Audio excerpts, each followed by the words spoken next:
कुमार बाराबंकवी, इनका ताल्लुक़ इंडिया से है। उर्दू शायर, इनकी एक खूबसूरत गज़ल। मुझको शिकस्त दिल का मज़ा याद आ गया, तुम क्यों उदास हो गए, क्या याद आ गया। कहने को ज़िंदगी थी बहुत मुख्तसर, मगर कुछ यूं बसर हुई कि खुदा याद आ गया।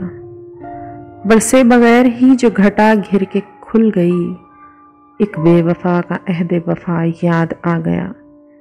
वाए सलाम ले कि चला मैं कदे को मैं, पर्दों से गुमशुदा का पता याद आ गया।